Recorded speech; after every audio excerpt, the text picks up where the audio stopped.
आज सीखेंगे एक्सेल में हम जो डाटा है अगर हिंदी में टाइप करते हैं तो वो दूसरा कॉलम ऑटोमेटिकली क्या कर लेता है, इंग्लिश में ले लेता है। ये हमारे साथ समस्या आती है। जैसे मेरे पास ये कॉलम है, अगर मैं इस कॉलम में कोई भी लिख रहा हूँ तो देखो सारा वो इंग्लिश में लिखा जाएगा।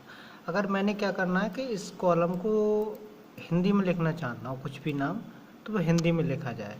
तो इसके लिए कैसे हम सही करेंगे? उसके लिए सही करने के लिए सबसे पहले हमें क्या करना पड़ेगा, जिस कॉलम में हमें लिखना है उस कॉलम को हम सिलेक्ट करेंगे। जैसे इस कॉलम को मुझे लिखना है, इस कॉलम में, तो मुझे इस कॉलम को मैंने ये सिलेक्ट कर लिया।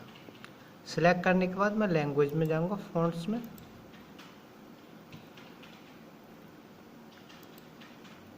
और यहाँ से मैं फ़ॉन्ट हिंदी फ़ॉन्ट्स लूँगा। ये मैंने फ़ॉन्ट्स ले लिए। उसके बाद अगर मैं कोई भी डाटा टाइप करूँगा तो वो हिंदी में टाइप होगा। जैसे मैं लिखूँ अमित, इस तरह से। ये जो मैंने डाटा सिलेक्ट किया, जितना मैंने सिलेक्ट किया उसमें जो भी मैं डाटा टाइप करूँगा सारा हिंदी में लिखा जाएगा। जैसे रवि लिखा मैंने, सुमित लिखा,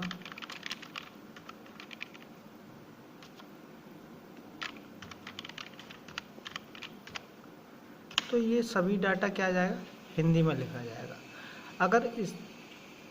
अगर इसके बगल में ये अब मैंने कॉलम देखा हूँ, जैसे ई कॉलम है, जी कॉलम, उसमें जो डाटा है वो सारा इंग्लिश में लिखा जाएगा, इस तरह से। तो ये प्रॉब्लम अगर हमारे सामने आ रही है तो हम इस तरह से एक्सेल में वर्क कर सकते हैं। जिस कॉलम को हम सिलेक्ट करेंगे या जिस कॉलम को, एरिया को हम सिलेक्ट करके डाटा अगर टाइप हिंदी में करेंगे तो हिंदी में होगा।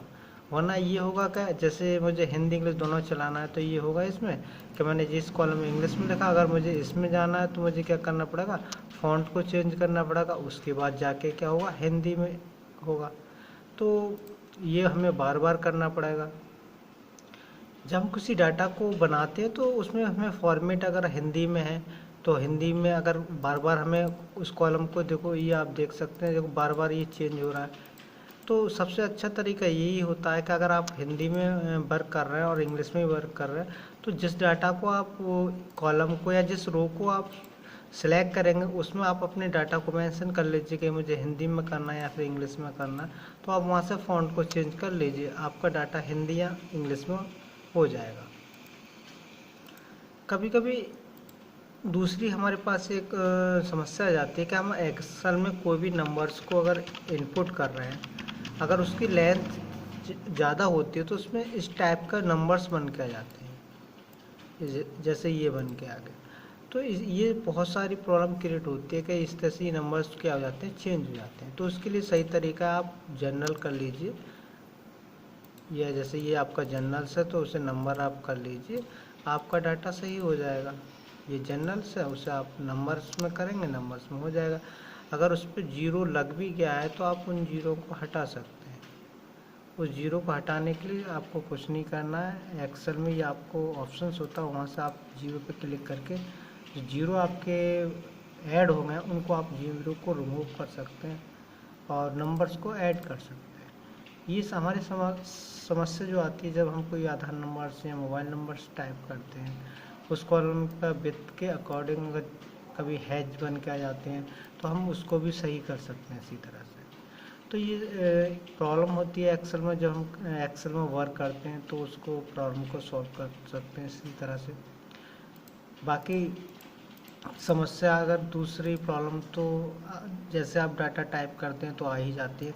जैसे तो ये प्रॉब्लम अगर दोनों अगर आपके सामने आ रही हैं एक्सेल में वर्क करते समय, जैसे अगर हिंदी इंग्लिश में डाटा को आप टाइप कर रहे हैं तो आप कॉलम को सिलेक्ट करके हिंदी इंग्लिश कर सकते हैं।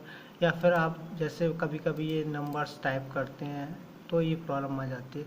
कभी एक प्रॉब्लम ये भी आएगी आपके सामने, जैसे अगर आप किसी कॉलम में डेट को कोई आप टाइप कर रहे हैं, डेट टाइप करते हैं तो आपके सामने एक प्रॉब्लम ये आ जाएगी, जब हम डेट को टाइप करते हैं तो डेट, जैसे यहाँ तो सही आ रहा है, डेट टाइप करते हैं तो कभी कभी ये डेट क्या हो जाती है, चेंज हो जाती है। ठीक है, तो ये अगर कभी दिक्कत आए तो इसको भी आप इसी तरह से क्या कर सकते हैं, सॉल्व कर सकते हैं। ये आपका डेट को सही कर सकते हैं यहाँ से आप ठीक है। तो आप ये आसानी से सॉल्व कर सकते हैं प्रॉब्लम एक्सेल में।